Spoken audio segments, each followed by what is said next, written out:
기도 말씀처럼 우리들에게 제사장 직분을 맡기셨는데 그 주의 말씀을 대언하는 선지자로서의 기임도 잘 할 수 있도록 변함없이 말씀을 가르쳐 주신 주님께 감사를 드리며 오늘 레위기 24장을 마감하는 말씀에 용서받지 못할 두 가지의 범죄들을 말씀하셨는데 하나님의 생명의 빛을 가지고 하나님의 일을 회방하는 자들을 성경이 어떻게 취급하는지에 대해서 밝은 빛을 받아서 우리가 많은 사람들에게 이런 진실을 가르치고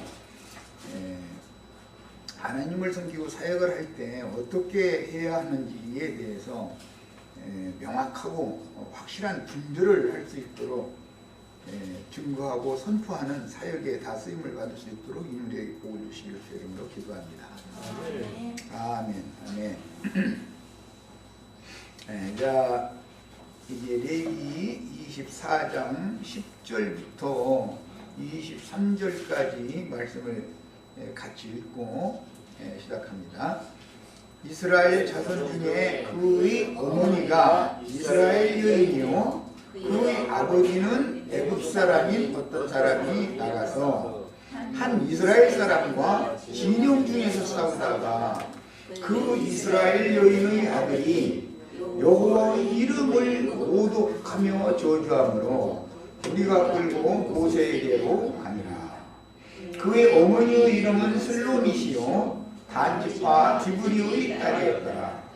그들이 그를 가두고 여호와의 명령을 기다리더니 여호와께서 모세에게 말씀하여 이르시되 저주한 사람을 진영 밖으로 끌어내어 그것을 들은 모든 사람이 그들의 손을 그의 머리에 얹게 하고 온 회중이 돌로 그를 치지니라. 너는 이스라엘 자손에게 말하여 이르라. 누구든지 그의 하나님을 저주하면 죄를 담당할 것이고 여호와의 이름을 모독하면 그를 반드시 죽일지니. 거기는 이제 줄을 쳐놓습니다. 이건 뭐 의무적으로 죽여야 되는 거예요. 이런 사람은 죽인다는 의미가 그냥 단순하게 죽인다라는 뜻이 아니라 이건 뭐 정령 죽여야 된다 그런 뜻이에요. 자, 그 다음에 온 회중이 돌로 그를 칠 것이니라. 거류민이든지 본토이든지 여호와의 이름을 모독하면 그를 죽일 것이니라. 두 번째입니다. 이제 반드시 죽여야 되는 경우 사람을 쳐 죽인 자는 그랬는데 여기는 고의적으로 라는 말을 앞에다 넣어야 돼요. 사람을 앞에다가 고살죄의 경우만 반드시 죽이는 거예요. 오살죄는 죽이면 안 되죠. 그러니까 성경의 흐름을 따라서 나는 이제 번역을 해드린 거예요. 사람을 앞에 고의적으로 라는 의미가 있어야만 맞는 거예요. 사람을 쳐 죽인 자는 반드시 죽일 것이요. 이게 가인에게서 인용하는 말이기 때문에 가인이 들에서 동생 아들을 쳐 죽였잖아요. 그런 경우는 반드시 죽여야 된다. 반드시 죽여야 되는 두 가지 형벌이 있죠. 이스라엘 백성들인데 그렇단 말이에요. 이건 세상 사람들을 말하는 게 아니에요. 예수 믿은 사람들인데 반드시 죽여야 되는 두 가지 범죄가 있어요. 하나는 여호와 이름을 모독하는 경우고 또 한 가지는 고의로 사람을 쳐 죽이는 경우예요. 두 가지 범죄는 용서받을 수 없는 범죄다. 대속죄절일 지난 죄들을 단번에 다 용서받은 사실이 있는 사람들임에도 불구하고 그들 중에서도 이런 범죄를 저지르면 이건 반드시 죽인다 그런 말이에요.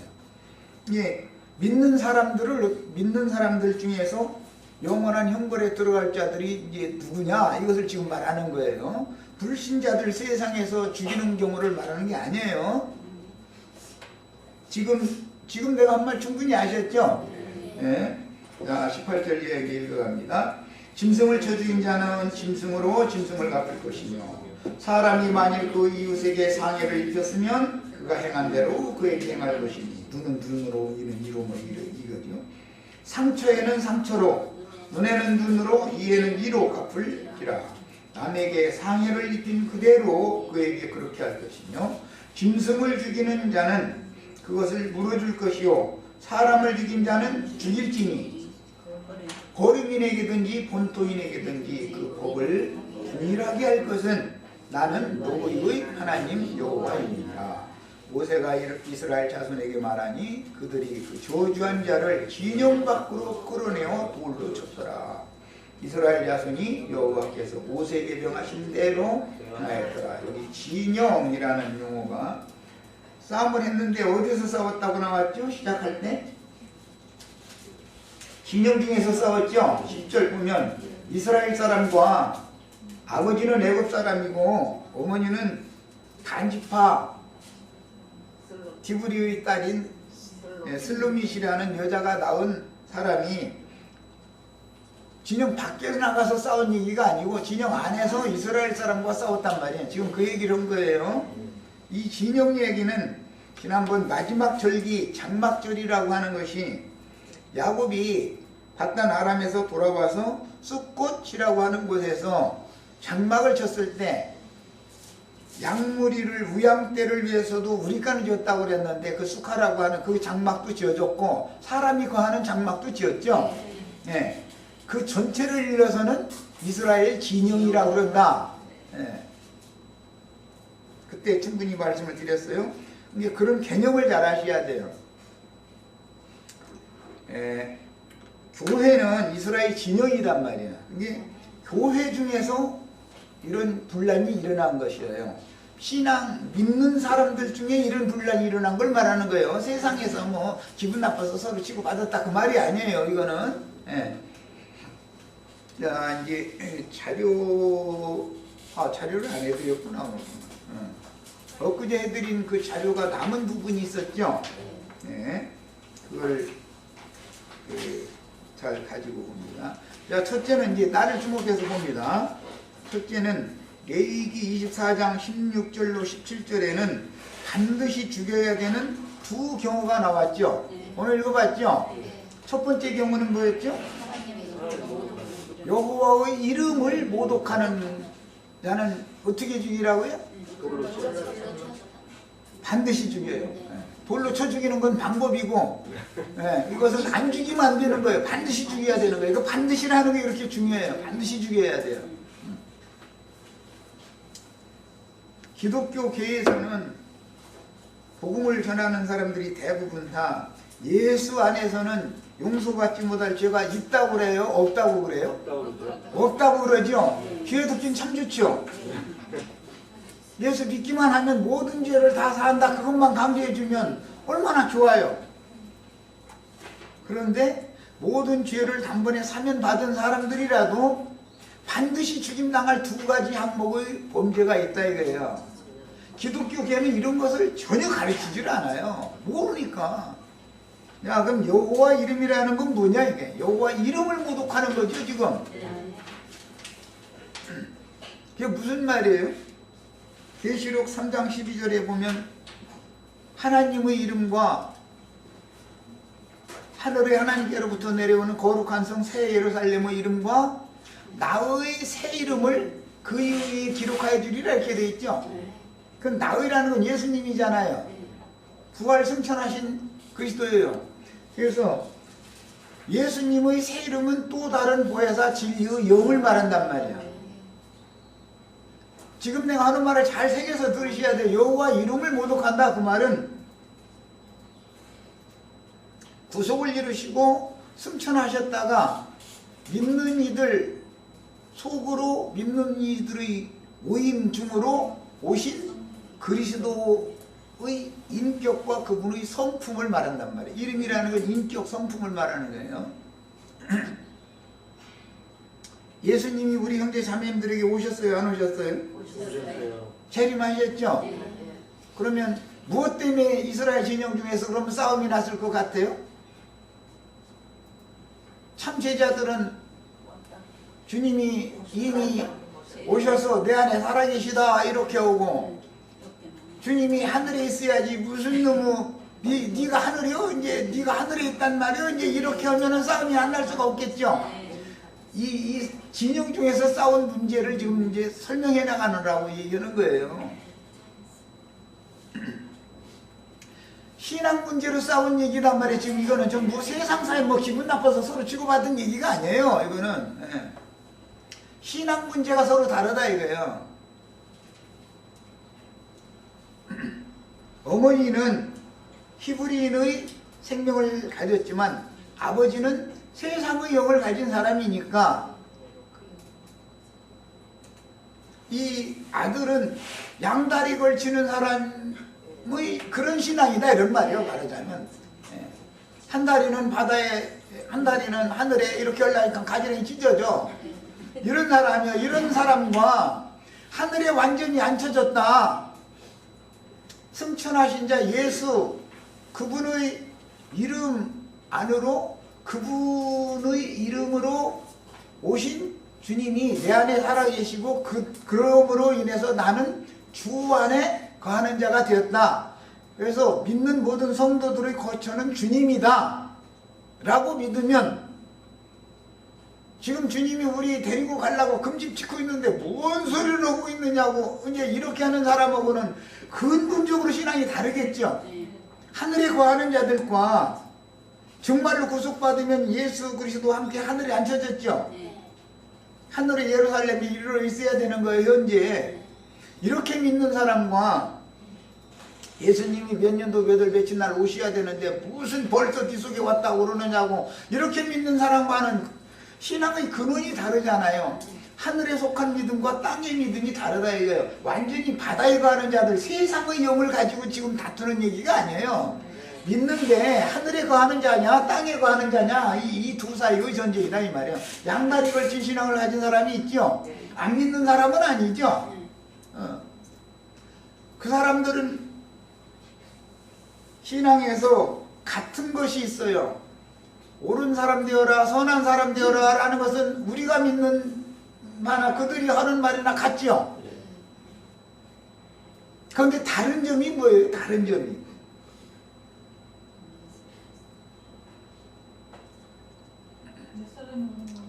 옛사람과 새사람이 완전히 딱 갈라져 버리는 것이 다르죠. 영에 있는 사람이냐 육신에 있는 사람이냐라는 것은 다르단 말이야. 선한 사람들이라는 말은 같지요.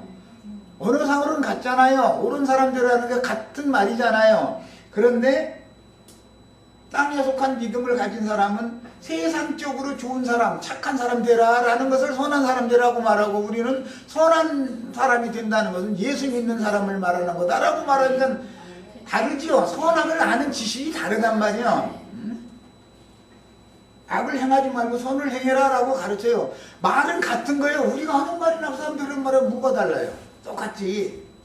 다 옳은 사람 되라고 그러죠. 그런 사람 되지 말고 옳은 사람 되라고 그래요.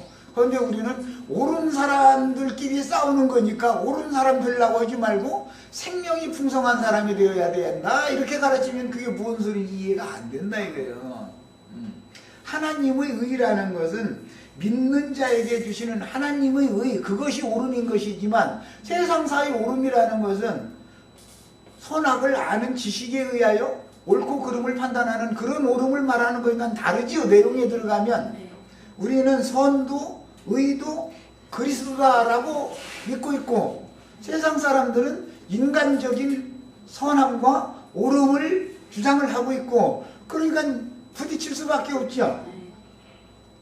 혼적인 사람들이 영적인 사람들을 대적하는 문제다 그런 말이에요. 완전히 육신에 있는 사람들이 영적인 사람들을 대적하지. 여기 지나가는 관악산 놀러가는 아저씨 아주머니들이 여기 와서 나한테 쌈 걸 필요가 없죠. 그러니까 진중에서 쌈이 났다는 건 이단 시비가 붙었다 그 말이겠죠 이제. 예수님 보고도 이단이라고 그러고 사도들 보고도 이단이라고 그러고 그게 안 믿는 애국 사람들이 그런 게 아니죠. 유대인들이 그랬죠. 다 여호와를 잘 믿는 사람들이 예수님이나 사도들 보고 이단이라고 한 거 아니에요. 근데 이단 시비 붙는 건 동네 지나가는 아저씨 아주머니들이 이단 시비 붙지는 않을 거 아니에요. 지금 싸움이 신영 중에서 싸움 난 것이 무슨 뜻인가를 설명을 하고 그래요. 말하고자 하는 의도를 알아야 된다. 성경이 말하고자 하는. 인간적으로 오늘 내가 거짓말을 했어. 또 그러면 그 거짓말 해도 된다고 하지만 이렇게 하시면 안 돼요. 거짓말을 했어. 그러면 그거에 대해서 아파해가면서 뉘우치면 용서받을 수 있어요? 없어요? 자백하면 주님 내가 오늘 원치도 않게 내 마음으로는 마음의 법으로는 하나님의 법을 그렇게 지키고자 하는데 이 속에 또 다른 법이 하나가 또 살아서 움직여가지고 나를 나 유리한 쪽으로 하려고 이렇게 거짓말을 나도 모르게 그냥 내뱉어놓고 나서 이거 주소 담을 수도 없고 감당 못하는 거짓말을 내가 이렇게 또 했다고 나 좀 살려달라고. 그럼 용서해줘요 안 해줘요? 그럼 용서해주죠. 그런데 구속을 다 이루시고 살려주는 영이 되어져 가지고 내 속에 살아계신 하나님으로 들어오셨다. 또 우리의 모임 중에 그분의 임재가 충만하다. 주님은 이미 살아서 재림하셨다. 이렇게 말하면 지나가는 아저씨 아주머니들은 다툴 필요가 없죠. 그 사람들 그렇게 하거나 말거나 자기네들이 세상의 말이 아니니까 상관이 없다고 그거는. 그런데 예수님 몇 년도 며칠 날 오는 것만 기다리고 철석같이 기다리고 그날 자기는 죽지도 않고 뿅 먹고 육아돼서 어디로 좋은 데로 가려고 이렇게 꿈꾸고 있는 사람들한테는 허망한 얘기잖아요 지금. 그런 일은 없다 그러면 그럼 천당 못 가? 아무나? 이렇게 따질 거 아니에요. 그러니 다툼이 안 생기겠냐 이 말이에요. 이런 영적 전쟁이다 그래. 하늘의 전쟁이다. 계시록이 이렇게 돼 있어요. 진리 싸움이라는 건 이렇게 중요한 거예요.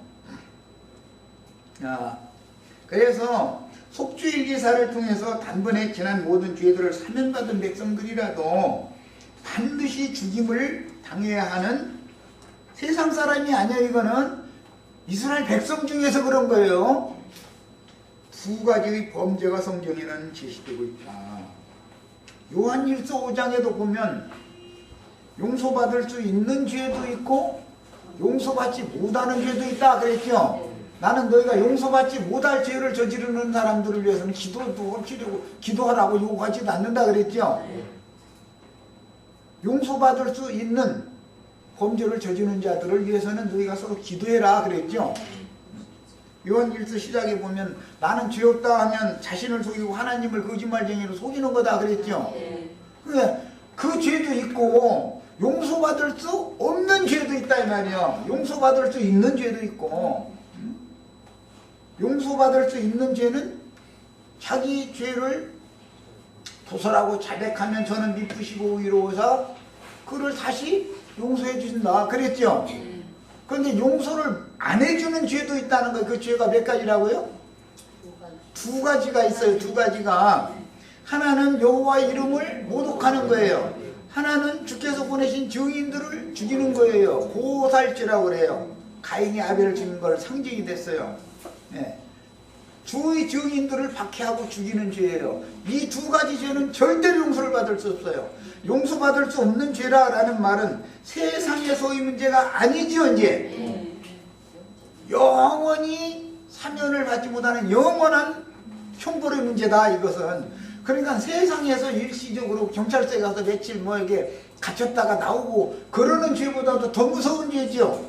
이 두 가지 죄는 영원히 사면을 받을 수 없는 범죄니까 이거는 계시록은 전부 이 두 가지 죄를 다루고 있는 거예요.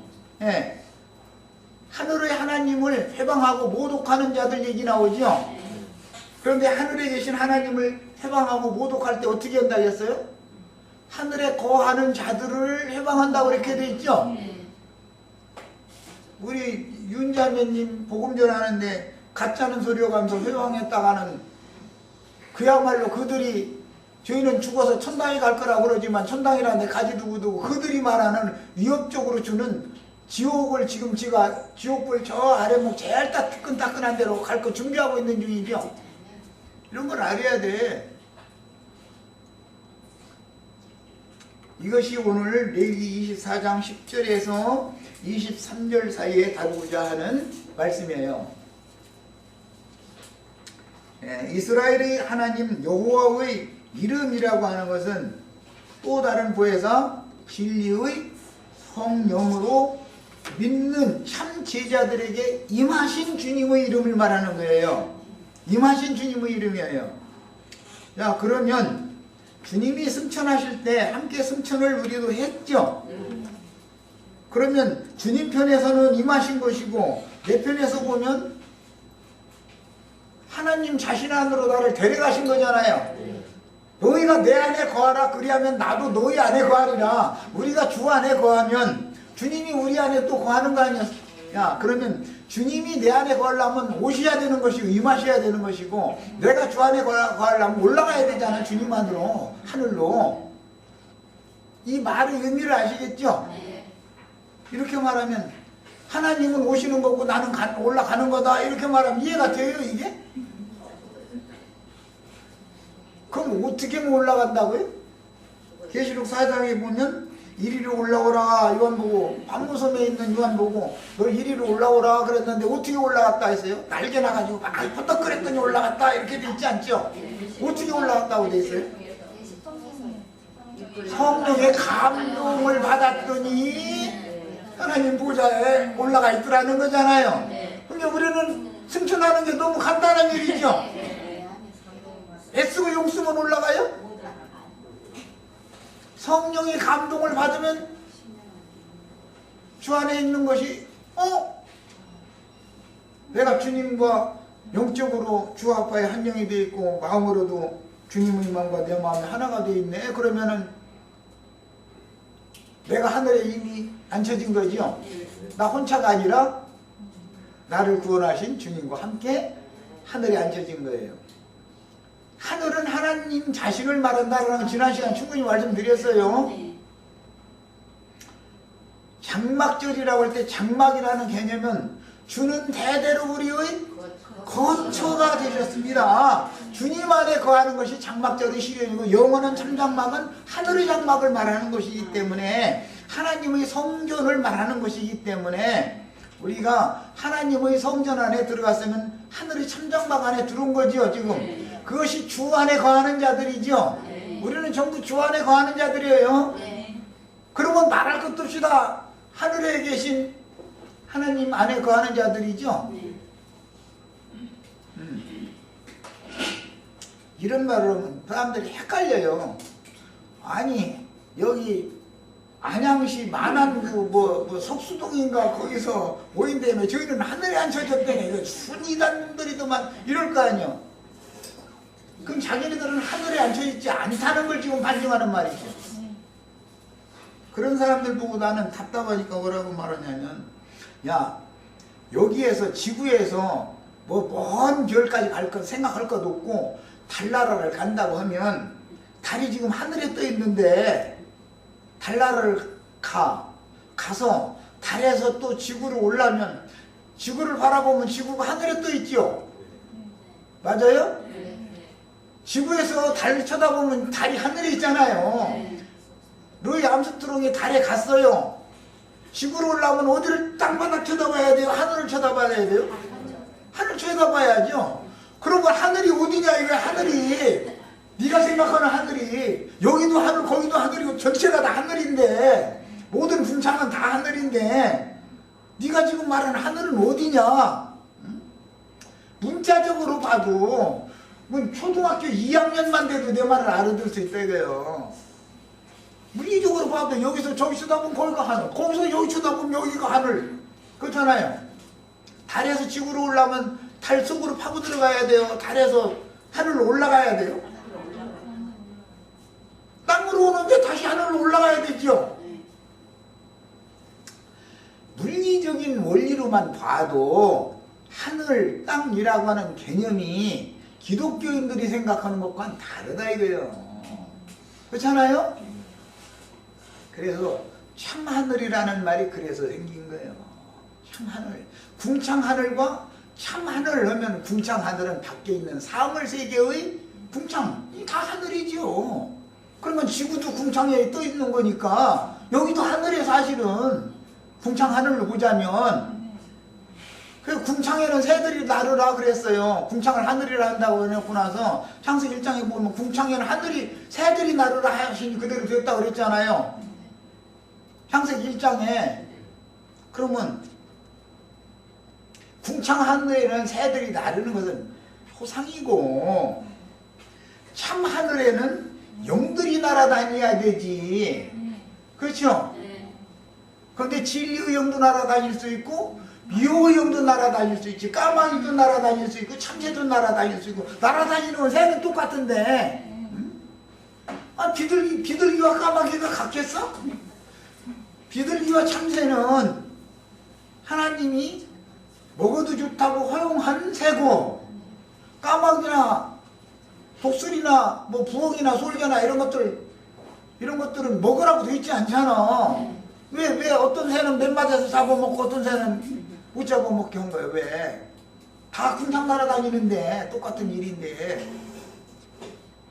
그러니까 성경을 해석할 때는 성경 자체가 성경을 점진적으로 명확하게 증거해주고 해석해주기 때문에 성경이 성경을 해석해주는 의미를 깨달아야만 승천한 사람이다 이거예요. 계시가 임한 사람이다 이거예요.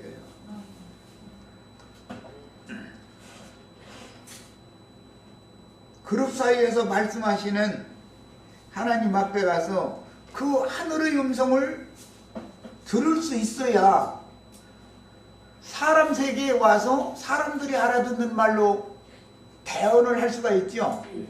요한은 반모섬에 실제는 있어요 지금. 그런데 하늘의 광경을 열어서 보여주시더니 너 이리로 올라와 그랬는데 막 날개 달려서 막 날개 찢었더니 막 내가 하늘로 올라갔다 그렇게 돼 있는 게 아니라 성령의 감동을 하였더니 하나님의 보좌 앞에 내가 있더라 하는 거예요. 거기에서 뭐를 한 거예요? 하나님의 보좌에 앉아 계신 하나님의 말씀을 거기서 다 듣고 나서 글로 써서 남겨놓은 것이 계시록 말씀이잖아요. 하나님의 영광 보좌 앞에서 들려주시는 말씀을 그 영광 보좌 앞에서 들은 거예요. 거기서 듣고 나서 다 여기가 좋사오니 나 이제 저 세상은 안 갈래요.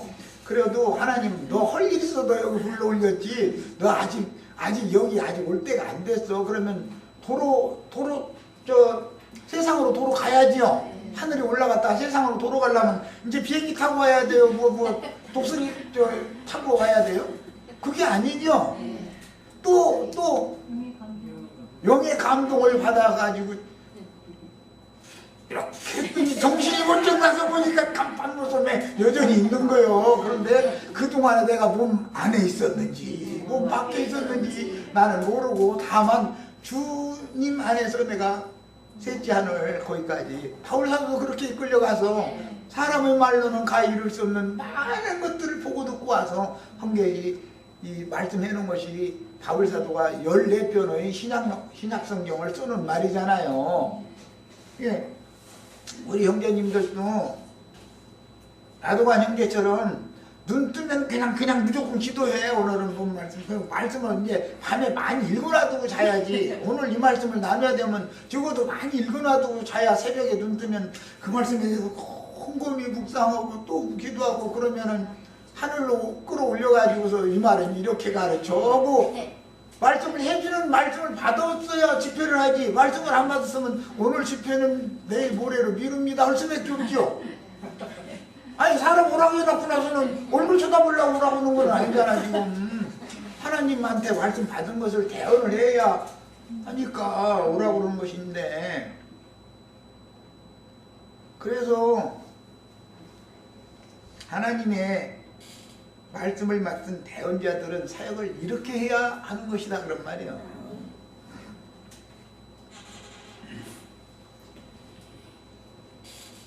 초대교회 때 이제 가라지라는 말씀을 예수님이 하셨죠. 마태복음 3장에 보면 가라지는 마귀의 자식들이고 악한 자의 아들들이다 그랬죠. 그 가라지에 대한 예언을 하셨는데 그 가라지들이 영지주의자들이라고 하는 다른 교리를 가르치는 자들로 은밀하게 활동을 하는 거예요. 활동을 하다가 처음에 그 사람들이 얼마나 사람 귀를 긁어주는 좋은 말을 했냐면 예수를 믿었으면 죄가 없는 것이다. 죄가 없으면 범죄할 수가 없는 거다. 그게 요즘에 시험당한 어떤 형제 한 가족이 있죠. 그 시험이 지금 걸린 거 아니에요. 그걸 원하는 거예요. 모든 사람은 다 그걸 원해요, 원치 않아요? 누구라도 다 내 마음의 법으로는 하나님의 법을 따르기를 원하죠. 그런데 그건 내 마음뿐이고 실제로 하는 생각, 말, 행동은 가끔 가다가는 엉뚱한 짓거리를 한다 이거. 엉뚱한 생각하고 엉뚱한 말을 하고 엉뚱한 짓을 해, 가끔 가다가. 그러면 이게 괴롭잖아요. 그게 늘 괴로운 사람들이 영지주의 신앙을 가르치는 사람을 자기를 맹신하고 쫓아오면은 범죄하지 않는다, 죄를 이긴다 이렇게 가르치면은 쫓아가요? 쫓아가지 않아요? 나 같아도 쫓아가. 나 같아도. 나도 다 얼마나 괴로운 일이에요 이게. 그래서 교회에 분란을 일으켰다 이거예요. 그것은 세상적인 기분 나쁘고 기분 좋고 해서 치고받고 하는 문제가 아니고 진리의 문제다 이거예요. 진리의 문제. 그 싸움은 진리의 문제다 이거예요. 그랬으면 그들을 따라 나갔으면 그들이 처음에 주장한 대로 죄를 범하지 말아야죠. 그런데 뭐 이제 좀 심한 말로 말하자면 교회가 형제도 있고 자매도 있죠. 그런데 이 사람이 누구 남편이고 누구 아닌지를 알 수가 없어. 이렇게 만들어놨다 이거예요. 그래 놓고 나서 나중에는 교리를 살짝 바꿔요. 영은 선하고 육은 무익하기 때문에 우리는 이미 영은 구원받았기 때문에 육으로 행하는 것은 하나님 나라는 아무 상관없다 이렇게 딱 교리를 바꿔버려요. 처음에 불러낼 때는 나를 따르라 그리하면 너희가 예수 믿자마자 절대 죄를 범하지 않는다라고 가르쳤어요. 사람들 혹하는 거예요. 이제 청년 이상은 뭐 흔들리지도 않았지만 어린아이들이 이제 혹하는 거예요. 너무 고통스러웠으니까 예수 믿었는데 이게 해결이 안 되니까 너무 힘들어하던 사람들이 다 따라간 거예요. 따라가서 이제 그게 세력군이 생긴 거예요. 사도들의 모임은 쫄아들고 그쪽은 그냥 막 큰 무리로 이렇게 번성을 한 거예요. 세력이 딱 종교 세력이 딱 체제가 잡혀버리면은 누구도 못 깨뜨립니다. 이거를 못 깨뜨리는 거예요.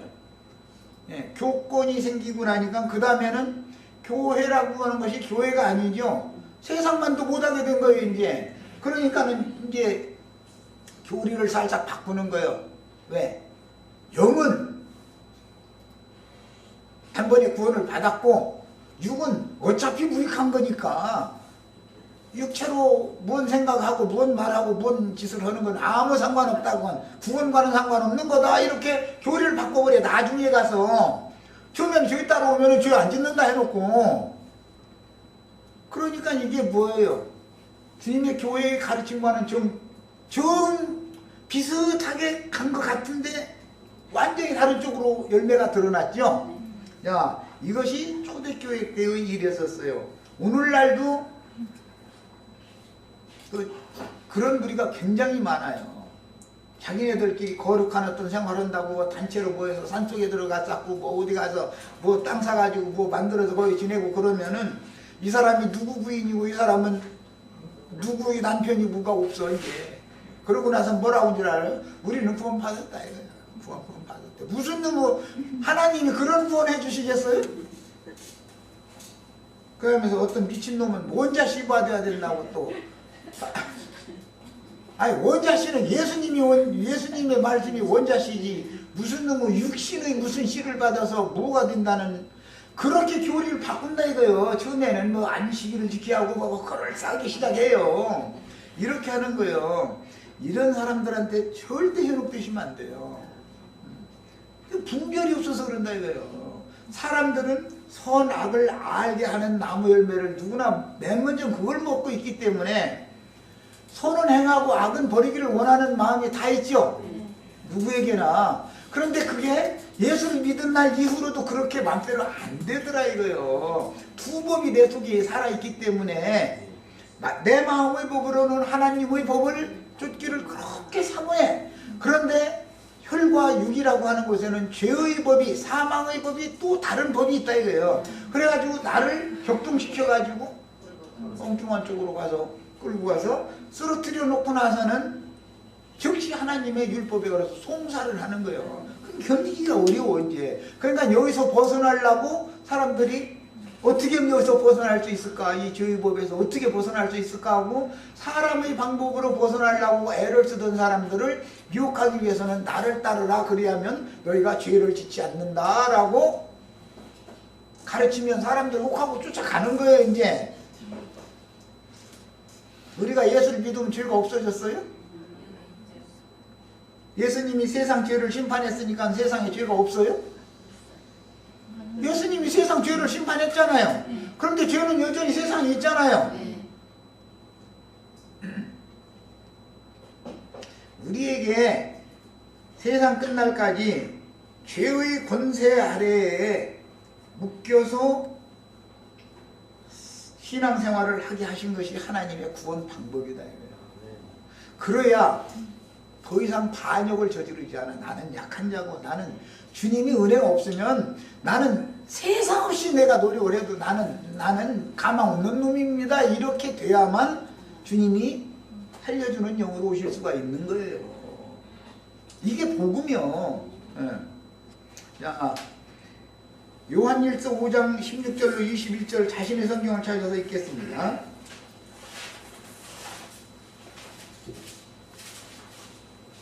난 이런 사람들 만나면 아주 참 불쌍해 죽겠어. 아주 자기는 이제 막 예수를 믿었으니까 범죄하지 않는단 말이야. 절대로 넘어지지 않는다 해가지고 큰 소리 치는 놈, 그 놈은 그 말이 벌써 거짓말하는 말인 거야.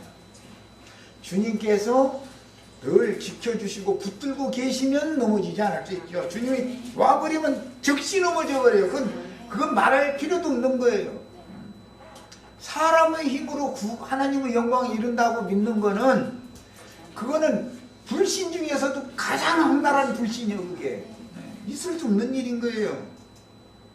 자, 읽습니다. 누구든지 형제가 사망에 이르지 아니하는 죄를 범하는 것을 보거든 구하라. 형제가 지금 그런 거예요.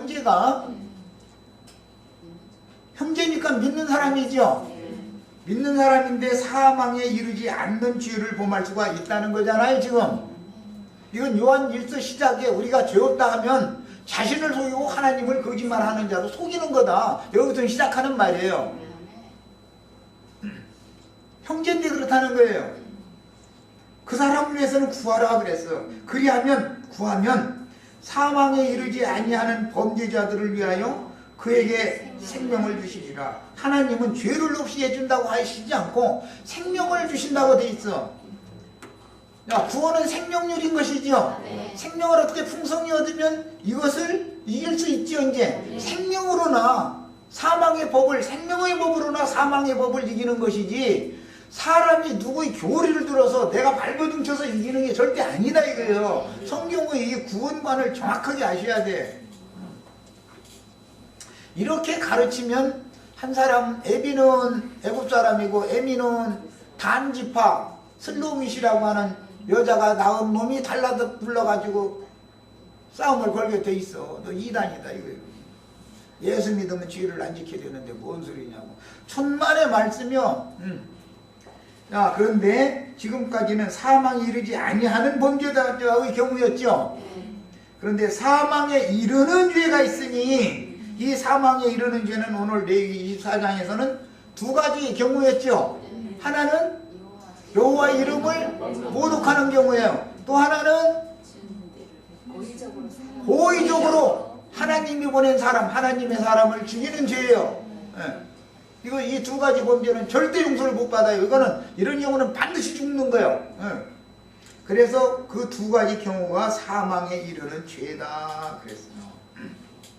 그 실례로는 예수님이 오셔서 전도를 하실 때 예수님의 이 말씀을 트집을 잡으려고 목을 놓고 기다리다가 예수님의 뭔 말씀을 하면 자기네들이 교리를 가지고 트집 잡고 따지죠. 예수님에게 그렇게 한 거는, 한 번 그렇게 한 건 용서받죠. 제자들에게 성령이 임해가지고 제자들이 또 전도를 하는데 또 그래 똑같은 짓을 그럼 용서 또 해줘요 안 해줘요? 안 해줘. 이제는 용서 못 받아요. 그러니까 사망에 이르는 죄를 심판할 때도 단번에 그냥 처리를 하는 게 아니고 한 번의 기회를 더 준다 이래요. 한 번의 기회를 깨달아야 어쨌든 그러니까 하나님의 마음은 모든 사람이 누구라도 다 회개하고 돌이켜서 구원을 받기를 원하시는 하나님이라는 걸 알 수 있는 것이죠. 그런데 사망에 이르는 죄가 있으니 이에 관하여 나는 구하라 하지 않노라. 그런 놈들에 대해서는 기도할 필요도 없다는 거예요. 이 말은 예수님 때 유대교 지도자들을 통해서 이렇게 은밀하게 활동을 하던 사람들이 사도들을 통해서 주의 성령께서 대언을 하고 하나님의 일을 하는데 또 대적을 하니까 이제 두 번 기회를 줬는데도 또 대적을 하면 더 이상은 기회를 안 준다 그 말이란 말이에요. 지금 이건 사도들이 하는 말이에요. 예수님이 선포한 말씀보다 사도들이 선포한 말씀은 최종적인 거예요. 그러니까 알고 보면 즉 사람이신 예수님이 선포한 말씀보다 성령이 선포한 말씀이 더 최종적이다. 한 번의 기회를 더 주었지만 그래도 돌이키지 않아. 이제는 용서가 없다 그 말이에요. 이건 영적인 죄니까 심판도 영적인 심판을 받겠죠. 육신적인 범죄를 해서 용서를 받고 뭐 육신적인 범죄를 하는 경우는 용서를 그냥 해주는 게 아니라 원은 징계를 한 다음에 용서를 하는 거예요. 이제 용서도 원칙이 있어. 내가 잘못하였노라 하면 용서를 하시는데 용서를 하되 징벌을 가하고 나서 용서하는 거예요. 징벌은 이 땅에 살아있는 동안에 받는 것이고 그렇죠? 영원한 형벌은 영원한 심판은 사후세계에 가서 받는 것이기 때문에 다르다 이거예요. 이 생에 살아서 징벌받는 문제와 이 생에 살아서 징벌을 받더라도 영원한 세계에 가서 영원한 형벌을 받지 않아야죠. 이 생에서 징벌을 많이 당하면 넷버릇에 한 가지라도 더 끊어졌다는 뜻이겠죠. 징벌이 없어. 이 생에서 징벌이 없다는 뜻은 첫째는 잘한다는 뜻일 것이고 순종을 잘한다는 뜻일 것이고 두 번째는 내가 무슨 짓을 하는지 도대체 깨달음이 없다는 뜻일 것이고 그렇겠죠. 무슨 짓을 해도 징벌이 없다는 것은 마음이 화인 맞아서 둔해져 가지고 징벌을 해도 깨달음이 없고 뭐 몸뚱이로 쳐도 작살로 찔러도 눈 하나 끔쩍 않는 거예요. 이 세상에 죄 없는 놈이 있으면 나와 이러고 앉았고 내 주먹을 믿지 뭘 믿으라고 하냐고 이러고 앉은 놈이 그거는 해볼 수 있어요 없어요? 하나님도 못 이긴다니까. 하나님도. 그러면 또 이제 하나님이 못 이기는 사람도 있느냐고 이제 이제 우리 김명수 짱은 그게 나영제라고 그러는데 그래도 하나님이 지는 것 같았는데 봐준 거지. 마지막에는 배지기 한번 들었다가 햇게 치면 저쪽으로 뚝 떨어져가지고 날 좀 살려주세요. 다 하게 만들 수 있어. 다 그렇게 하는 능력이 있어. 내가 가끔 그 비유 들었는데 정보 때 깊이 박힌 데 가서 막 이거 붙들고 이러고 있으면 말이야 털어내지지 않을 줄 알고서 붙들고 있어도 에이, 이 팔뚝 자르자니 나 죽는다고 소리칠까 하면서 아예 너 그럼 안 아프게 옮겨주마 그러고 중보대로 갖다 푹 파서 옮겨버리면 중보대로 같이 옮겨버리면 되는 거지. 뭐 하나님은 얼마든지 그렇게 하실 수 있어. 이것을 믿으셔야 돼. 그래서 하나님 전능자라고 그러는 거예요. 이제 이런 것이 다 깨달아지고 나면 입이 있어도 말을 못하지요. 그게 욥의 경험이잖아요. 이것이 성경이 말하는 구원이지. 내가 막 예수 믿었으니까 오늘부터는 막 결사심을 하고 죄를 안 믿는다 막 이를 막 바닥바닥 말하면서 막 천년이 살 때까지 막 날마다 막 십자가에 자신을 못 받고 막 이렇게 한다고 해서 그것이 의인이 되는 게 아니다 이거예요. 되도록이면 징벌을 많이 받으시기를 바래요. 또 이렇게 아니 복을 빌어주셔야지 징벌을 받으라고. 예. 이것이 복이니까 하는 소리야. 이것이 말하는 정말로 말하는 복이요. 징벌을 많이 받으면 생명이 풍성하게 돼 있는 거예요. 하나님은 생명을 주시는 것이지 죄를 없애야 한다, 없게 해준다 이렇게 돼 있지 않아요. 예. 생명을 어때 풍성히 얻으셔야 돼. 사람이 내간에 싸울 때 옳은 말 때문에 싸우죠. 남편은 내가 옳고 아내는 아내대로 내가 옳으니까 싸우는 거예요. 옳은 말을 잘 하시지 말고 무슨 말을 잘해야 돼요? 생명의 말을 잘해야 돼요. 생명의 말을. 생명이 풍성한 아내가 다 되셔야 되겠어요. 남편이 툭 하면 이것이 싸고 이랬다면은 당신 그렇게 하면 직성이 풀리냐고. 내가 당신 자식 낳아서 매끼 밥 한 끼 안 굶기고 나는 굶어도 새끼들 매끼 밥 안 먹이고 빨래해서 입히고 모든 정성 다해서 당신하고 가정을 세워놨더니 오늘 하는 짓이 이것이 이렇게 하니까 속이 그렇게 편하냐고. 사람이 왜 이렇게 들떨어졌느냐고. 언제 사람 되려고 그러느냐고. 본이 이렇게 말을 한마디라도 해도 우리가 세상 사람도 세상적으로 그럴싸한 거 배우면은 이런 짓 않는데 우리 예수 믿는 가정 아니냐고. 이래가지고 주님 앞에 부끄럽지도 않냐고. 말 한마디라도 이렇게 하면 생명이 흘러가기 때문에 어디 찾겠어요. 쥐구멍 찾지. 그러는데 이것이 하면 이제 이렇게 해. 그러면 주먹이 이겨요? 이 손가락이 이겨요? 손가락 주먹이나 부딪히면 자기 손가락만 부러져. 소용없는 짓이요. 당신이 하면 이기느냐고. 그게 아닌 거예요. 이거 그렇게 옳은 얘기는 맨날 해도 안 되는 거예요. 그거는 내가 막 옳은 얘기로 막 공박하면 남편 바꿔줄 것 같으죠. 남편이 오기만 부리고 헛거짓만 부려서지 속으로는 알면서도 똥꼬지 부리는 거거든. 그게 안 해. 못 이기는 것이고 안 바꿔지는 거예요. 생명의 말씀을 하면 바꿔거리고 빛이 오거든. 내가 지금 이제 이거 함부로 하는 그 남편은 버릇되면은 자식들 보는 데서 자기 부인한테 막 이래. 그러면 그놈들이 잘하면은 그래하면서 그놈들 보고 너희는 애비처럼 보지 마 또 이래. 그것을 보고 자란 놈은 속에 아버지에 대해서 원한을 품고 자라겠어요. 아버지에 대해서 감사한 마음을 품고 자라겠어요. 그놈이 잘하면은 자기 부인한테 자기 며느리한테 그렇게 않겠어요? 똑같은 짓을 하는 거지. 생명을 넣는 것이 생명을 주시고자 하는 것이 하나님의 말씀이에요. 무슨 옳고 그르고 이것이 선하냐 저것이 옳으냐 이런 것은 그것은 생명과는 아무 상관없는 거예요. 그 인간 나라의 모든 다툼이라는 건 다 선악 기준을 마귀의 기준에 따른 선악 기준 때문에 다툼이 나오는 거예요. 다툼 얘기하다 보니 이제 여기까지 왔는데 자, 첫 시간이 됐으니까 마칩니다.